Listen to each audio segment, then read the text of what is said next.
Hello दोस्तों, Ganesha world के YouTube channel में मैं राहुल सर आप सबका बहुत बहुत स्वागत करता हूं। तो दोस्तों आज से हम क्लास 11th केमिस्ट्री के अंदर सर ऑर्गेनिक केमिस्ट्री स्टार्ट करने वाले हैं। सर ऑर्गेनिक केमिस्ट्री स्टार्ट कर रहे हैं। अक्सर दोस्तों हमने कई बच्चों से सुना है, कुछ लोग कहते हैं, आसपास के लोग कहते हैं सर कि ऑर्गेनिक केमिस्ट्री कठिन है। भैया लेकिन ऑर्गेनिक केमिस्ट्री कठिन नहीं है। आपको ना ऑर्गेनिक केमिस्ट्री पढ़ाने वाला जो टीचर है वो कठिनता से अगर पढ़ाएगा तो सर ऑर्गेनिक केमिस्ट्री कठिन ही लगेगी। लेकिन आज से अगर आप मेरे साथ हो ना मेरे भाई, तो ऑर्गेनिक केमिस्ट्री कभी कठिन नहीं लगेगी, बहुत आसान लगने वाली है, बहुत आसान लगने वाली है सर। ऑर्गेनिक केमिस्ट्री बहुत ईजी है भाई, मेरे लिए ना बहुत ईजी है, और मेरे साथ आप हो ना तो आपके लिए भी सर बहुत ईजी है। तो दोस्तों हम ऑर्गेनिक केमिस्ट्री स्टार्ट करने वाले हैं जिसका नाम है हिंदी में कार्बनिक रसायन। जी हाँ सर, कार्बनिक रसायन, ऑर्गेनिक केमिस्ट्री। तो ये सर होती क्या है, पहले हम ये सब जानेंगे। तो मेरे भाई ऑर्गेनिक केमिस्ट्री कार्बनिक रसायन, देखो कार्बनिक रसायन समझ रहे हो ना, ये लिखा हुआ सब दिख रहा हो आपको, कार्बनिक रसायन। और कार्बनिक रसायन लगभग आप देख सकते हो किससे स्टार्ट हो रहा है सर। कार्बनिक मतलब कार्बन, कार्बनिक रसायन मतलब कार्बन वाला यौगिक, ठीक है ना। तो मेरे भाई जो कार्बनिक रसायन है, कार्बनिक रसायन है, देखो सर रसायन विज्ञान में पढ़ रहे हैं तो ये कार्बनिक रसायन है भाई, रसायन विज्ञान की ही शाखा है सर। क्या है? रसायन विज्ञान की ही शाखा है, ठीक है ना भाई, रसायन विज्ञान की शाखा है। तो सर ये रसायन विज्ञान की शाखा तो है, बट ये सर कैसी शाखा है? तो मेरे भाई जो है ना कार्बनिक रसायन रसायन विज्ञान की एक ऐसी शाखा है जिसके अंतर्गत हमारे भाई कार्बनिक यौगिकों का अध्ययन करते हैं सर। कार्बनिक यौगिकों का अध्ययन करते हैं भाई। आप समझ पा रहे हो ना, अभी मैंने आपको शब्दों का मतलब बताना स्टार्ट कर रहा हूं। कार्बनिक रसायन है रसायन विज्ञान की ही शाखा, और रसायन विज्ञान की सर कैसी शाखा है जिसमें हम कार्बनिक यौगिकों का अध्ययन करते हैं। तो सर आपने ये क्या कर दिया, कार्बनिक रसायन शब्द हटा के आपने कार्बनिक यौगिक कर दिया। तो भाई आप टेंशन मत लो, आप उसी शब्द तक मैं ले जा रहा हूं जहां आप समझ पाओगे, ठीक है ना। तो क्या है, कार्बनिक यौगिकों का अध्ययन करते हैं। अब सर कार्बनिक यौगिक क्या है, तो मेरे भाई यहां पर आपको बता देता हूं, ऐसे यौगिक, कैसे यौगिक सर, ऐसे यौगिक जिनमें कार्बन होता है सर, जिनमें कार्बन होता है सर, ऐसे यौगिक जिनमें कार्बन, ठीक है ना, ये कार्बन आपको दिख रहा है ना, कार्बन होता है, ठीक है ना। ऐसे यौगिक जिनमें कार्बन होता है उन्हें ना हम सर कार्बनिक यौगिक कहते हैं। क्या कहते हैं सर? कार्बन यौगिक कहते हैं, कार्बनिक यौगिक कहते हैं। जो दिख रहा है ना आपका कार्बनिक यौगिक, ठीक है, ऐसे यौगिक होते हैं जिनमें कार्बन होता है, ठीक है। जैसे मैंने यहाँ पर लिख दिया सर CH4, आप इसमें देखो कार्बन है, मतलब ये कार्बनिक यौगिक है। मैंने यहाँ पर लिख दिया सर CH3OH, आप इसमें देखो कार्बन है, मतलब ये कार्बनिक यौगिक है, ठीक है ना। जैसे मैंने लिख दिया C6H12O6, आप इसमें देखो कार्बन है, मतलब ये कार्बनिक यौगिक है, ठीक है।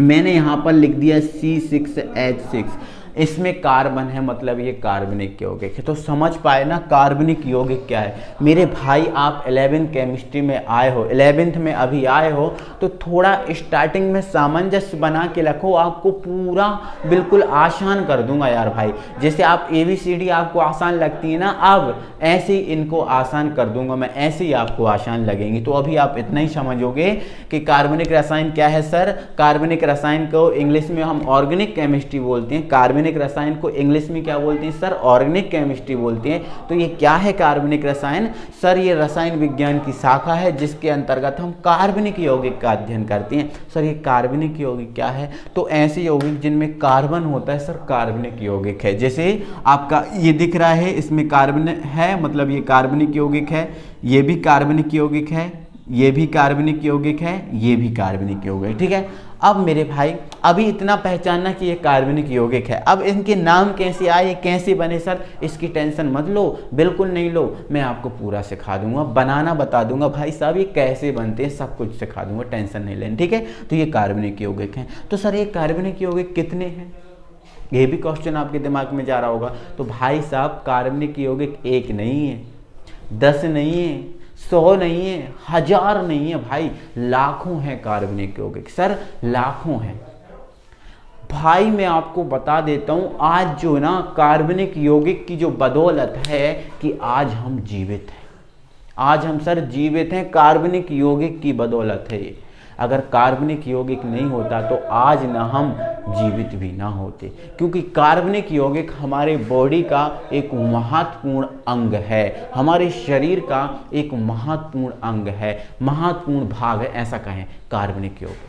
क्योंकि हमारे शरीर में सबसे अधिक मात्रा में जो है ना प्रोटीन, तो प्रोटीन जो है हमारे बॉडी में प्रोटीन है आप देख पा रहे हो, त्वचा प्रोटीन है, बाल प्रोटीन है, हड्डियां प्रोटीन है, खून जो ब्लड होता है ये प्रोटीन है, ठीक है। तो हमारा बॉडी है ना वो प्रोटीन से ही मिलकर बनी है भाई, प्रोटीन ही हमारे शरीर का निर्माण कर रहा है, बना रहा है, छोटा कर रहा है, बड़ा कर रहा है, प्रोटीन के कारण है। और प्रोटीन भी सर कार्बनिक यौगिक है।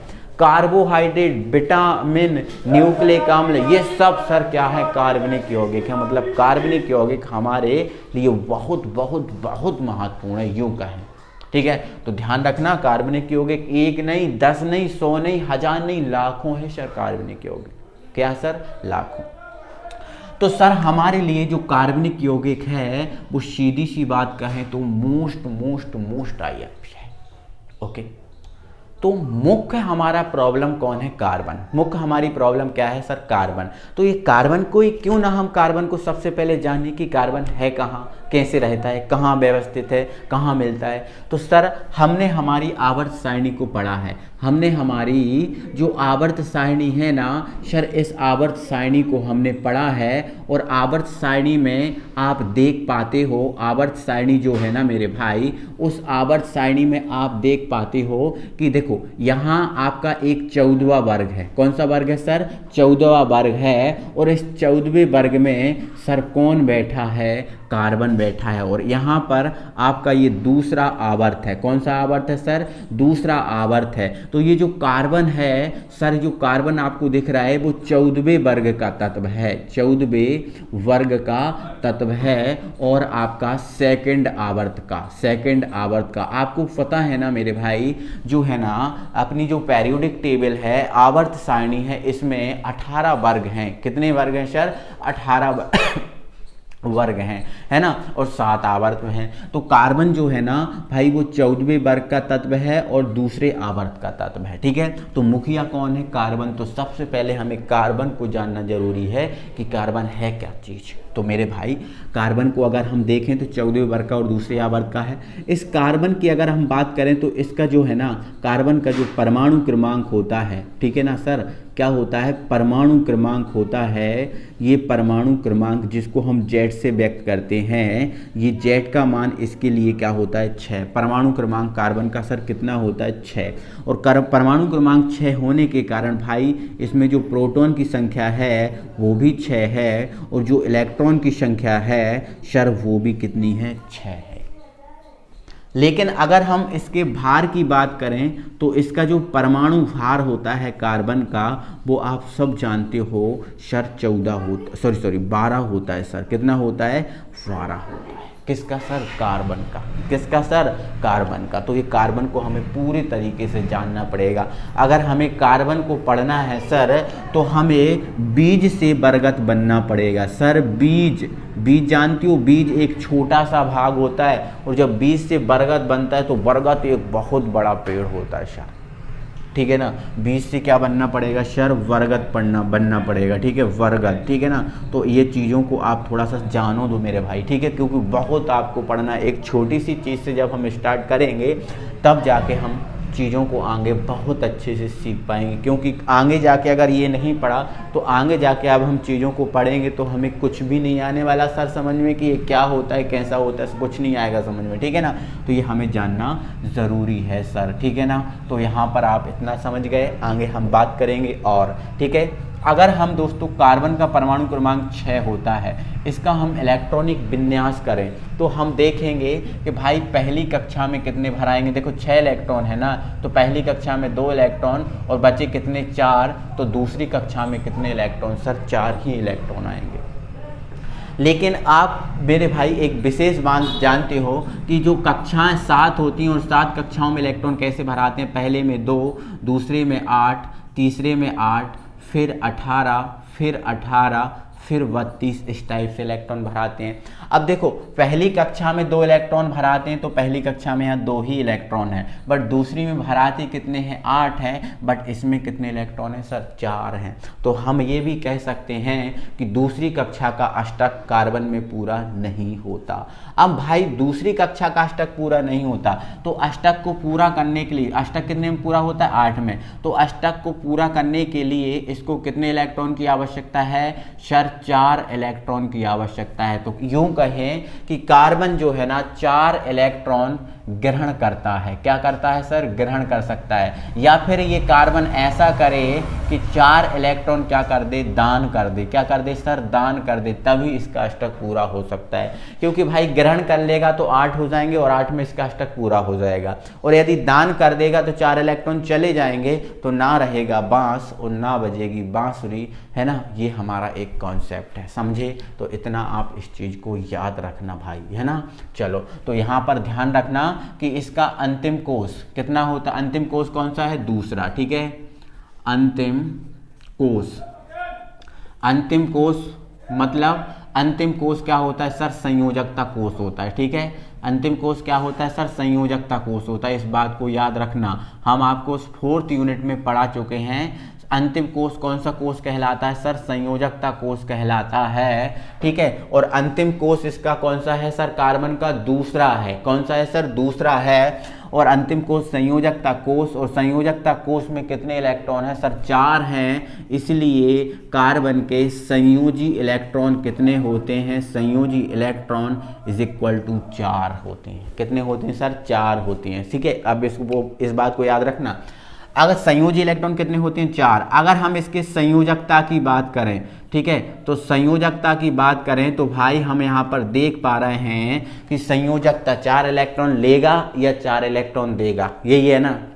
अष्टक पूरा जरूर करता है, कोई भी परमाणु अपना अष्टक पूरा जरूर करता है। अष्टक पूरा करेगा तो 4 इलेक्ट्रॉन या तो लेगा और 4 इलेक्ट्रॉन या तो देगा। इसलिए इसकी संयोजकता कितनी होती है सर, 4 होती है। संयोजकता कोष में, संयोजी कोष में 4 इलेक्ट्रॉन, इसलिए संयोजकता कितनी होती है सर, 4।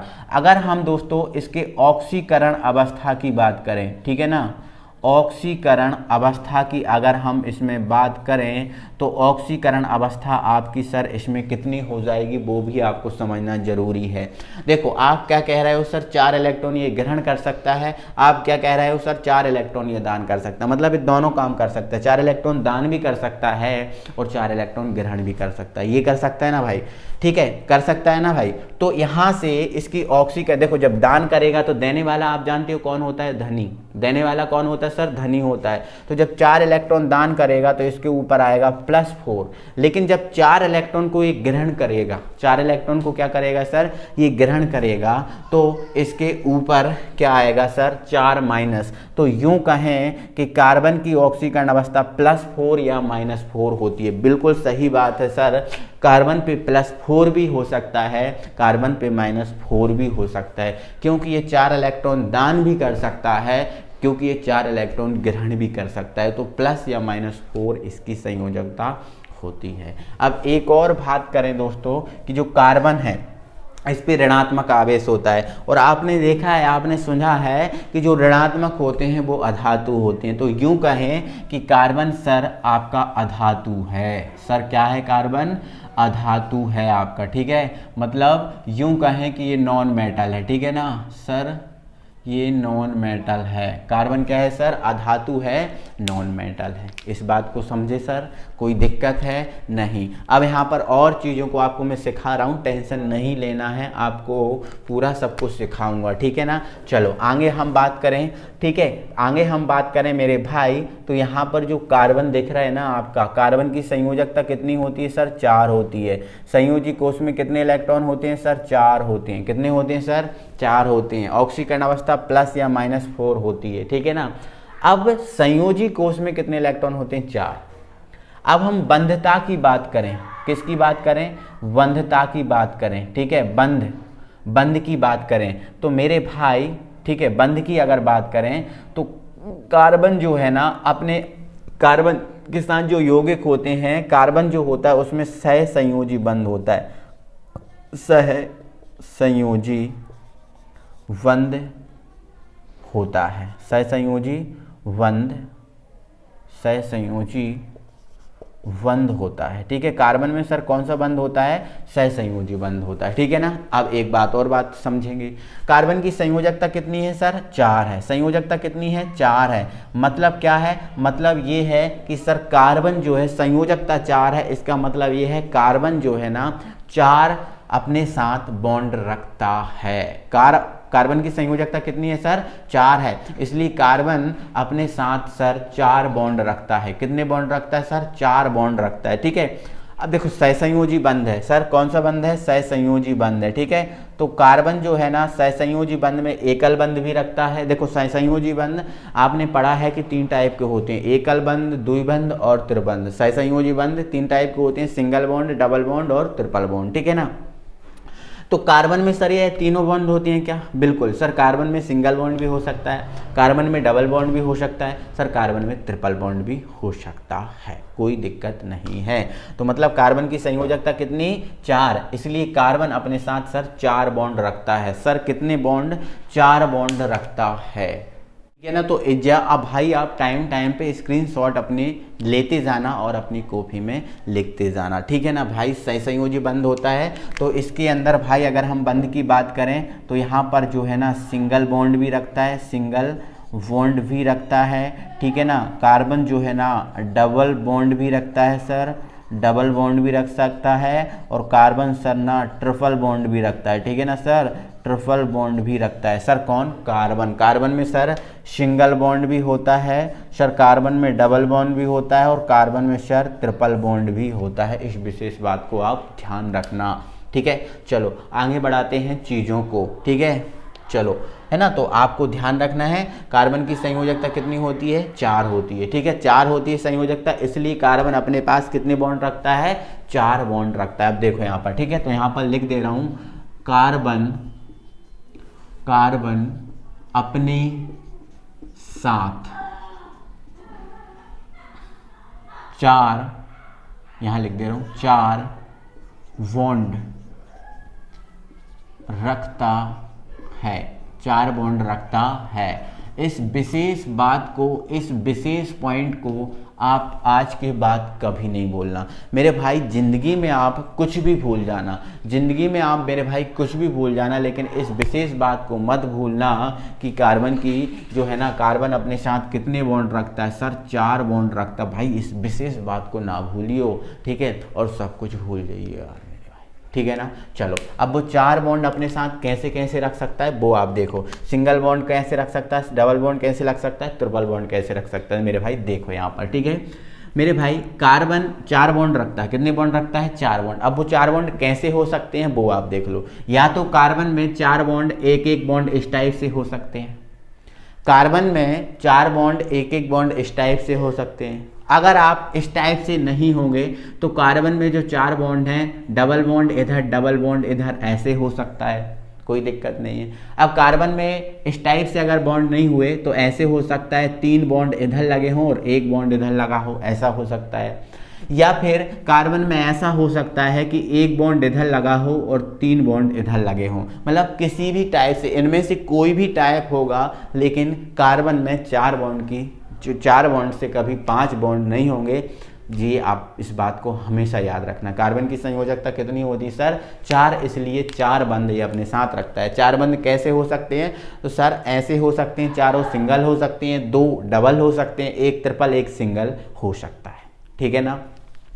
लेकिन मेरे भाई यहाँ पर एक विशेष बात ये भी है, यदि कार्बन की जो है ना बॉन्ड से बुराई हो जाए, कभी कार्बन की जो है ना बॉन्ड से कभी बुराई हो जाए, तो फिर इस कंडीशन में क्या कहेंगे? तो इस कंडीशन में आप क्या कहेंगे? देखो पहले भाई एक नोट लगाओ, ठीक है? क्या लगाओ सर? एक नोट लगाओ। नोट क्या लगाना है सर? नोट ये लगाना है कि ऑर्गेनिक केमिस्ट्री में, ऑर्गेनिक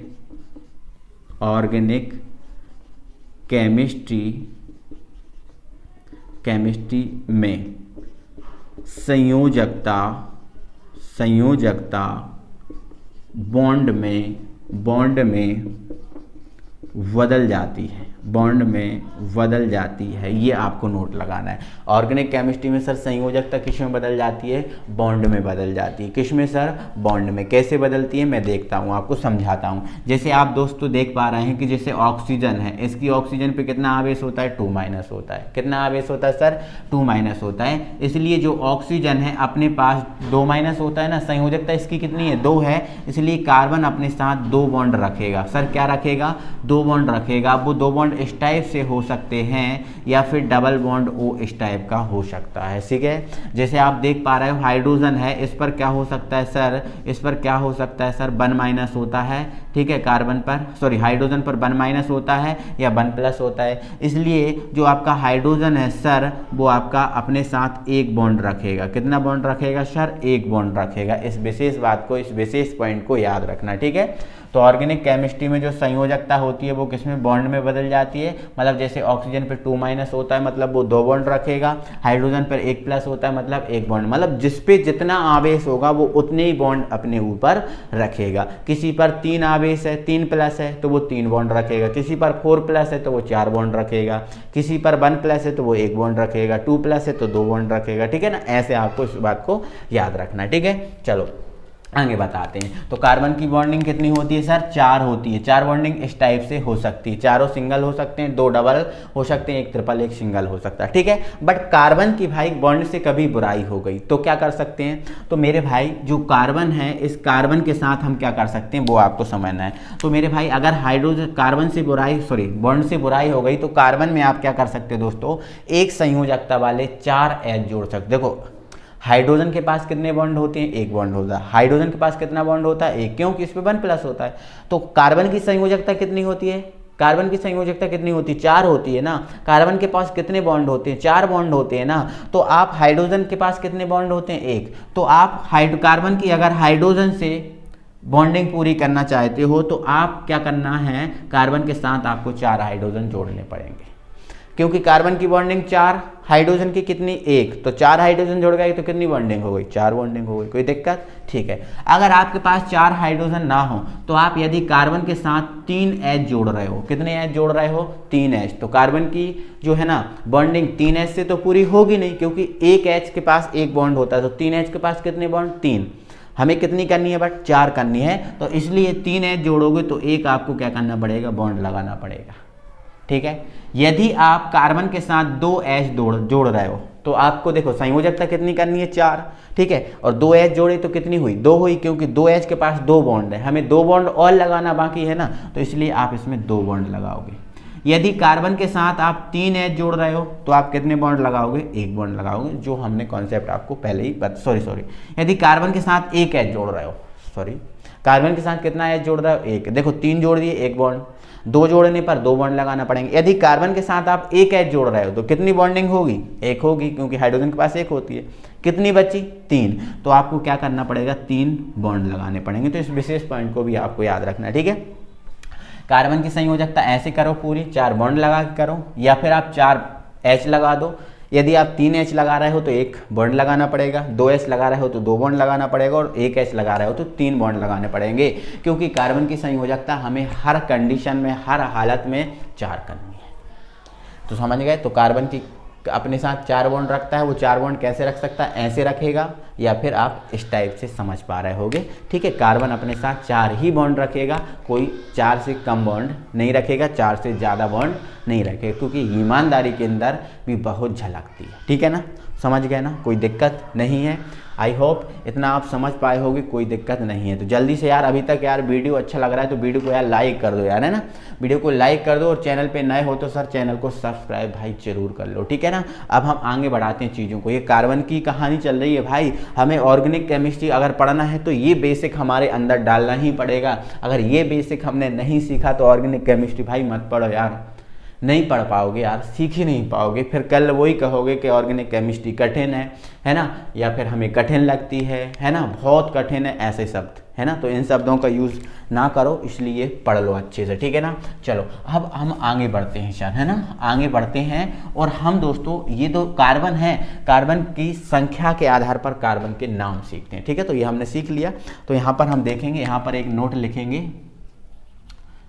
कार्बन की संख्या के आधार पर, कार्बन की संख्या के आधार पर कार्बन के नाम, कार्बन की संख्या के आधार पर कार्बन के नाम। कैसे सर, वो देखो आप, देखो यदि कार्बन की संख्या 1 है तो उस कार्बन को क्या बोलेंगे, कार्बन की संख्या 2 है तो उस कार्बन को क्या बोलेंगे, 3 है तो क्या बोलेंगे, 4 है तो, 5 है तो, 6 है तो, ठीक है ना, 6 है तो, ठीक है, 7 है तो, 8 है तो, 9 है तो, ठीक है। और इसी प्रकार कार्बन की संख्या यदि 10 है तो उसे क्या बोला जाएगा सर, ये हम सीखने वाले हैं। आप देखो इधर, यहाँ पर समझो भाई, यदि यहाँ पर कार्बन की संख्या 1 होती है तो एक कार्बन को हम बोलते हैं भर सर मैथ बोलते हैं, क्या बोलते हैं सर, मैथ बोलते हैं, ध्यान रखना। यदि कार्बन की संख्या 2 मिल जाती है तो कार्बन की संख्या 2 होगी तो इसको एथ बोलेंगे। मेरे भाई कुछ चीज़ों को याद रखना पड़ेगा, जैसे ये चीज़ आपको याद रखनी पड़ेगी, ठीक है। कार्बन की संख्या कभी आपको 3 मिल जाती है तो उसको हम प्रोप बोलेंगे, क्या बोलेंगे सर, प्रोप बोलेंगे। कार्बन की संख्या 4 मिलती है तो सर इसको ब्यूट बोला जाएगा। कार्बन की संख्या 5 मिलती है तो सर इसको पेंट बोला जाएगा। कार्बन की संख्या सर 6 मिलती है तो इसको हम हेक्स बोलेंगे सर, है ना। कार्बन की संख्या 7 मिलती है तो सर इसको हम हेप्ट बोलेंगे। 8 मिलती है तो सर हम इसको ऑक्ट बोलेंगे, क्या बोलेंगे सर, ऑक्ट बोलेंगे। और 9 मिलती है तो सर हम इसको नॉन्ट बोलेंगे, ठीक है। और 10 मिलती है तो इसको सर हम डैक बोलेंगे, क्या बोलेंगे सर, डैक बोलेंगे। तो यहाँ से इस विशेष बात को भी आपको याद रखना है, कार्बन की संख्या के आधार पर कार्बन के नाम। कार्बन 1 है, मैथ 2 है, eth 3, prop 4, but 5, pent 6, hex 7, hept 8, oct 9, non 10, dec. ये चीज़ आप याद रखोगे, ये चीज़ सर आप याद रखोगे। आई होप इतना आप सबको समझ में आया होगा। अब दोस्तों एक विशेष पॉइंट और आपको बता देता हूँ, कार्बन के अपर रूप, ठीक है मेरे भाई। जो कार्बन है, जो आपका दिख रहा है ना ये कार्बन, इस कार्बन के मेरे भाई 3 अपर रूप हैं। कितने अपर रूप हैं सर, 3 है। तो कार्बन का पहला अपर रूप है जिसका नाम है हीरा, दूसरा अपर रूप है जिसका नाम है ग्रेफाइट, क्या है सर, ग्रेफाइट। और कार्बन का तीसरा अपर रूप है जिसका नाम है फुल्लेरीन, क्या है सर, फुल्लेरीन। यहाँ पर इस बात को भी याद रखना। अब सर ये हीरा क्या है, कार्बन का अपर रूप है। ग्रेफाइट क्या है सर, कार्बन का अपर रूप है। फुल्लेरीन क्या है सर, कार्बन का अपर रूप है। फुल्लेरीन को हम C60 से व्यक्त करते हैं, ठीक है सर, C60 से व्यक्त करते हैं, मतलब इसमें 60 कार्बन होते हैं। फुल्लेरीन में कितने कार्बन होते हैं, 60 कार्बन होते हैं। और जो हीरा है सर, हीरा की जो संरचना होती है वो चतुष्फलकीय होती है सर। कैसी होती है, चतुष्फलकीय होती है, चतुष्फलकीय होती है सर। ग्रेफाइट सॉरी हीरा की संरचना कैसी होती है सर, चतुष्फलकीय होती है सर। ग्रेफाइट की संरचना कैसी होती है, तो सर ये ग्रेफाइट जो है, इस ग्रेफाइट की संरचना होती है षटकोणीय, ठीक है ना सर। कैसी होती है, षटकोणीय होती है, ठीक है ना, षटकोणीय होती है, ठीक है, षटकोणीय, एक सेकेंड, षटकोणीय होती है, ठीक है ना। हाँ, हीरा क्या होता है, विद्युत का सर कुचालक होता है। हीरा जो है ना विद्युत का क्या है सर, कुचालक है, मतलब इसमें धारा का प्रवाह नहीं होता।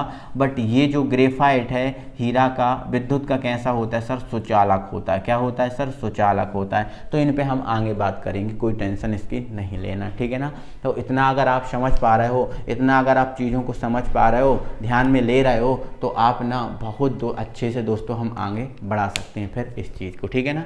तो भाई आज की जो वीडियो है हम यहीं रोकेंगे, आज की वीडियो हम यहीं रोकेंगे। कारण इसका ये है कि आज की वीडियो हम यहाँ रोक के इसको हम आगे बढ़ाएंगे कल।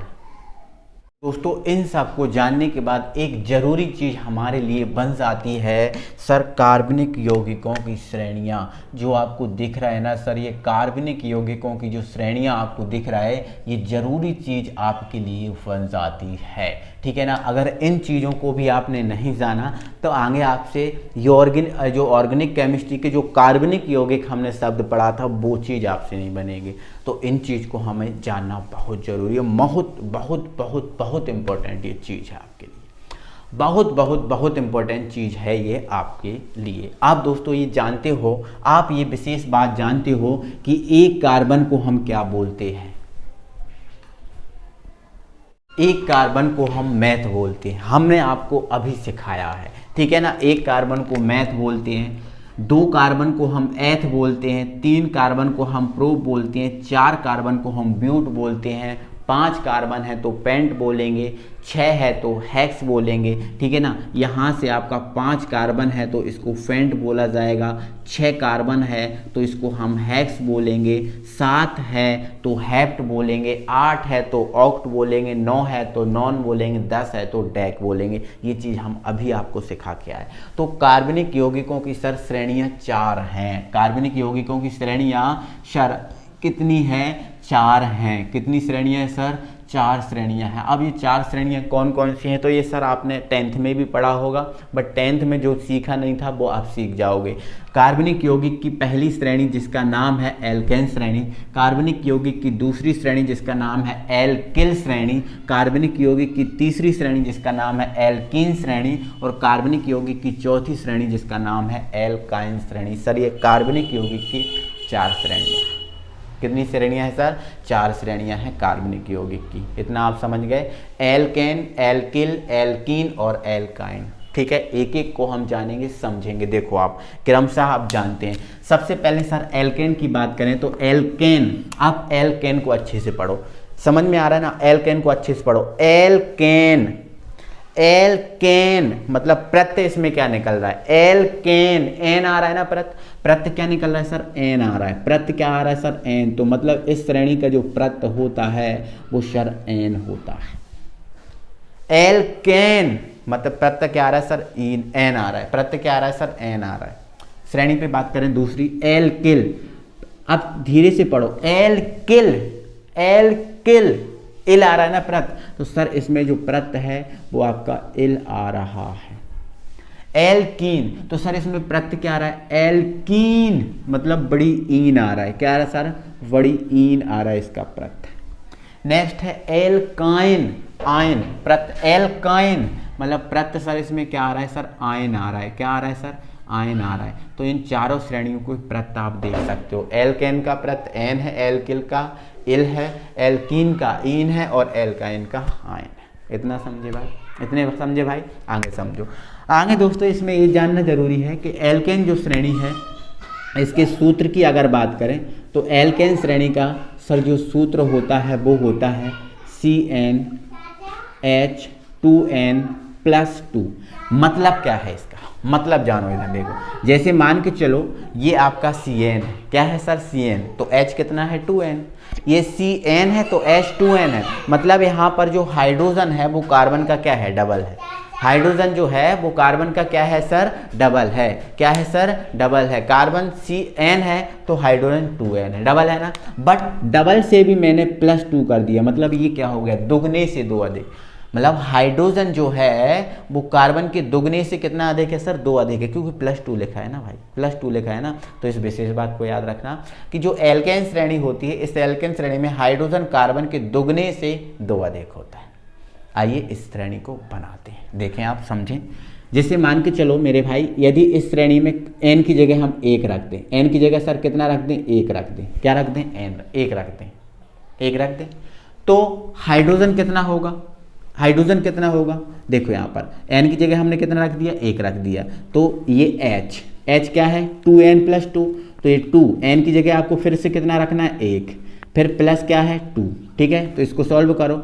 2 एकम 2 और 2 4, ऐसा मत करो। 2 एकम 2 और 2 4, ऐसा मत करो। आप दूसरा तरीके से समझो। देखो यहाँ पर कार्बन कितना है? 1, और हाइड्रोजन कार्बन के दुगने से कितना अधिक होता है? 2 होता है ना।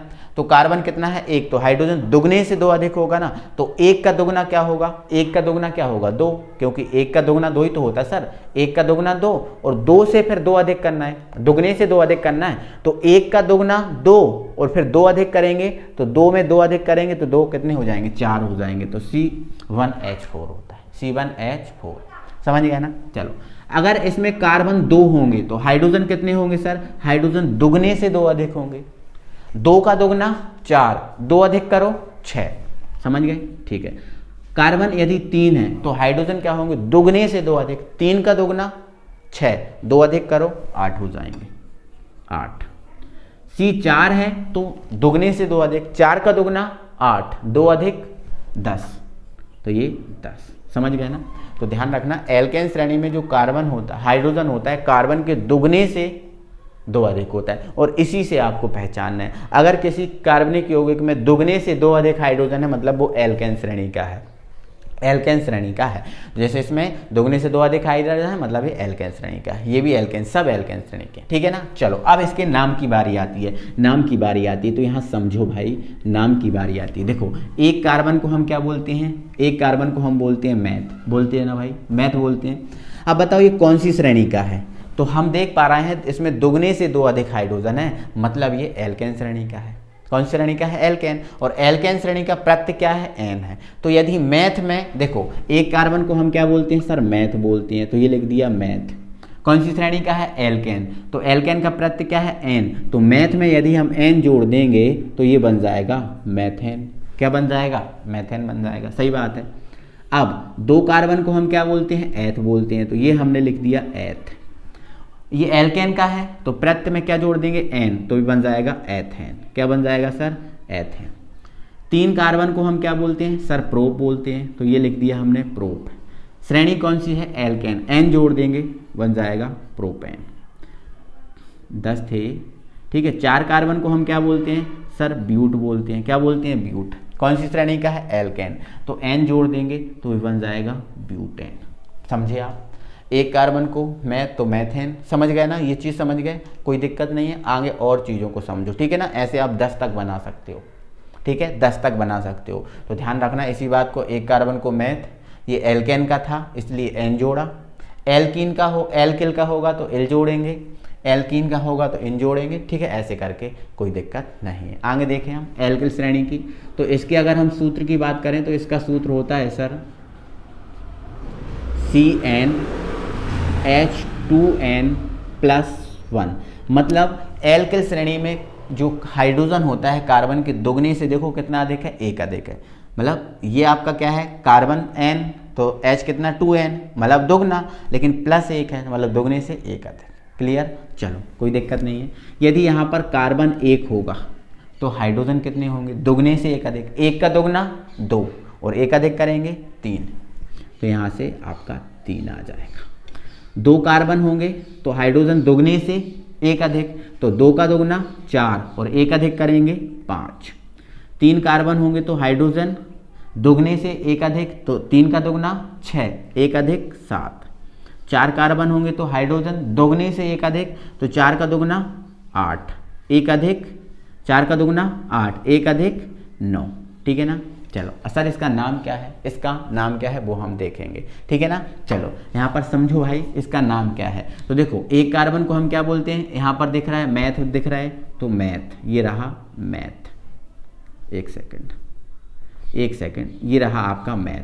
बट ये कौन सी श्रेणी का है, तो ये आप कहोगे सर एल्किल श्रेणी का है। हम बोलेंगे क्यों है सर, क्योंकि इसमें सर दुगने से 1 अधिक हाइड्रोजन है इसलिए एल्किल का है। इसमें दुगने से सर 1 अधिक हाइड्रोजन है इसलिए एल्किल श्रेणी का है। सर कौन सी श्रेणी का है, एल्किल का है। तो एल्किल का है तो एल्किल का प्रत्यय क्या होता है, एल, तो मैथ में एल जोड़ देंगे तो ये बन जाएगा मैथिल। क्या बन जाएगा सर, मैथिल बन जाएगा।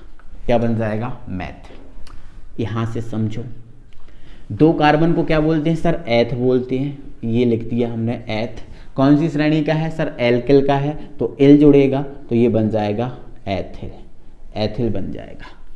3 का है, 3 को क्या बोलते हैं सर, प्रोप बोलते हैं, तो ये प्रोप, प्रोप लिख लिया। सर कौन सी श्रेणी का, एल्किल का है, तो एल जोड़ेंगे प्रोपिल बन जाएगा। 4 का है तो 4 को क्या बोलेंगे सर, ब्यूट बोलेंगे। ठीक है, क्या बोलेंगे, ब्यूट। बस इस श्रेणी का है तो इल जोड़ देंगे, ये ब्यूटिल बन गया सर। क्या बन गया सर, ब्यूटिल बन गया। समझ गए, कोई दिक्कत नहीं है। अब एक विशेष बात को और आपको थोड़ा सा समझना है। अब देखो यहाँ पर मैं आपको जब संयोजकता बता रहा था तो मैं कह रहा था आप जिंदगी में एक बात मत भूलना कि कार्बन की संयोजकता 4 होती है। तो बताओ एक कार्बन के कितने बॉन्ड रखता है, 4 बॉन्ड रखता है। एक कार्बन अपने साथ कितने बॉन्ड रखता है, 4। संयोजकता कितनी रखता है, 4। यहाँ आपको 4 संयोजकता दिख रही है क्या, बिल्कुल नहीं दिख रही, क्योंकि 3 हाइड्रोजन जुड़ेंगे। एक हाइड्रोजन एक बॉन्ड रखता है तो 3 हाइड्रोजन कितने बॉन्ड देंगे इसको, 3 बॉन्ड। बट संयोजकता कितनी करनी होती है, 4। कितनी करनी होती है, 4। तो यहाँ से 4 संयोजकता नहीं है। अगर हमें 4 संयोजकता करना है तो एक हमें यहाँ पर बॉन्ड लगाना पड़ेगा। हमने पहले ही आपको बताया था अगर 3 H होंगे तो एक बॉन्ड लगाना पड़ेगा, क्योंकि कार्बन की संयोजकता 4 होती है। कितनी होती है सर, 4। तो 3 H लगे थे इसलिए एक बॉन्ड लगाया, तो 3 और 1 4। अब यहाँ से एक चीज़ यहाँ पर रख लेना याद कि जो एल्किल श्रेणी है उसके पास सिंगल बॉन्ड होता है सर। कौन सा, सिंगल बॉन्ड होता है, ये लिख लेना। ठीक है, तो मतलब इस श्रेणी में प्रत्येक यौगिक के पास सिंगल बॉन्ड, जैसे इसके पास सिंगल, तो 2 कार्बन भी 5 हाइड्रोजन से बैलेंस नहीं होंगे, एक बॉन्ड लगाना पड़ेगा। 3 कार्बन भी 7 हाइड्रोजन से बैलेंस नहीं होंगे, एक बॉन्ड लगाना पड़ेगा। और 4 कार्बन भी यहाँ पर एक बॉन्ड लगाना पड़ेगा। मतलब इसमें सिंगल बॉन्ड होता ही है, मतलब इसके जितने भी यौगिक होंगे वो अपने साथ सिंगल बॉन्ड रखेंगे। क्लियर भाई, कोई दिक्कत। तो CH3 का नाम मैथिल, C2H5 का ethyl, C3H propyl, C4H9 butyl.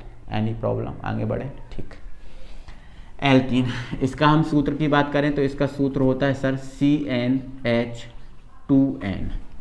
कोई दिक्कत नहीं, इसमें केवल दुगना होता है, अधिक वर्ग का सिस्टम कुछ नहीं होता, दुगना। यदि एक कार्बन है तो हाइड्रोजन दुगने होंगे, है ना, मतलब हाइड्रोजन एक का दुगना 2। ठीक है, अब एक कार्बन को हम क्या बोलते हैं सर, मैथ बोलते हैं। क्या बोलते हैं, मैथ। तो यहाँ पर मैथ में इन जुड़ जाएगा, क्योंकि एल्कीन का है तो ये मैथीन हो जाएगा। 2 कार्बन होंगे तो हाइड्रोजन सर कितने होंगे, 4 होंगे। इसका नाम क्या हो जाएगा सर, इसका नाम एथीन हो जाएगा। 3 कार्बन होंगे तो हाइड्रोजन कितने होंगे सर, 6 होंगे, क्योंकि दुगना है ना इसमें, तो इसका नाम क्या हो जाएगा, 3 को क्या बोलते हैं, प्रोप, तो ये आपका प्रोपीन हो जाएगा। 3 को हम प्रोप नहीं बोलते सर, प्रोप बोलते हैं, तो इन लग जाएगा प्रोपीन। 4 कार्बन है तो हाइड्रोजन 8 होंगे, इसमें क्या बोलेंगे, 4 कार्बन क्या बोलते हैं, ब्यूट, तो ये हो जाएगा आपका ब्यूटीन। क्या हो जाएगा सर, ब्यूटीन। एक विशेष बात को याद रखो, इस श्रेणी में डबल बॉन्ड होगा, डबल बॉन्ड होगा। मतलब इस श्रेणी के, देखो आप यहाँ पर खुद देखो, एक कार्बन कभी 2 हाइड्रोजन से बैलेंस होता है नहीं, और हमने आपको बताया था यदि एक कार्बन के साथ 2 हाइड्रोजन होंगे तो हमें 2 बॉन्ड लगाने पड़ेंगे, क्योंकि कार्बन की संयोजकता कितनी होती है, 4।